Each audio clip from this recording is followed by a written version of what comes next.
Whenever someone asks me what laptop they should buy, I try not to laugh. But the reality is, it's a classic minefield. There are a dozen ways to buy wrong, and at least half will bite you months from now. The first thing to ask is, how are you planning to use this thing? Doing some light browsing in Netflix?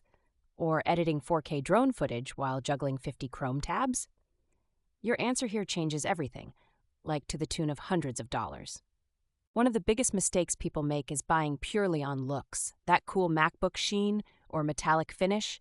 3 months in, nobody cares when your system loads slower than molasses in January. Trust me, speed trumps sexy. Specs get confusing, but if you don't remember anything else, remember this. 8 gigabytes of RAM is the new bare minimum for 2024. Anything less, and you'll be watching your digital life buffer. 16 gigabytes is what you need if you want it to last. CPU choice is where buyers fall into the just get the latest trap. Intel, AMD, Apple, they all have strong chips. If you're a student or office worker, skip the highest tier and save, but if you edit video, get at least an i5 or Ryzen 5. The next thing people underestimate is the display. If you squint at your screen for hours every day, go for at least 1080p resolution. Your future self and your eyesight will buy you coffee in gratitude. Glossy screens? I live in Portland. Glare is a deal breaker. Storage space might be the sneakiest pain point. A 256GB SSD sounds grand until you find out that Windows or Mac OS takes a third. If you ever edit photos or video, 512GB is just sanity protection.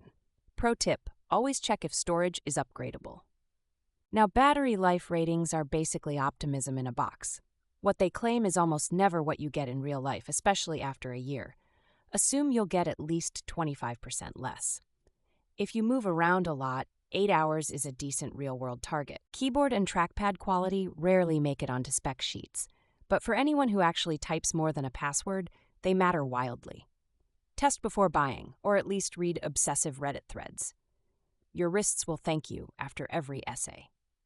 Weight is brutal if you do the daily commute or commute by bike route. Anything over 4 pounds starts to feel like an anchor by hour 2. There's a reason ultra-portables exist, and it's not just for the Apple Store display table. Ports are the unsexy but vital lifeline. The dongle life is real and terrible. Count your current devices and then add 2. If your laptop only has USB-C, start pricing adapters now. One HDMI port can save your butt in that last-minute meeting. Warranty and build quality aren't exactly shiny, but unless you like crossing your fingers every morning, this isn't a corner to cut.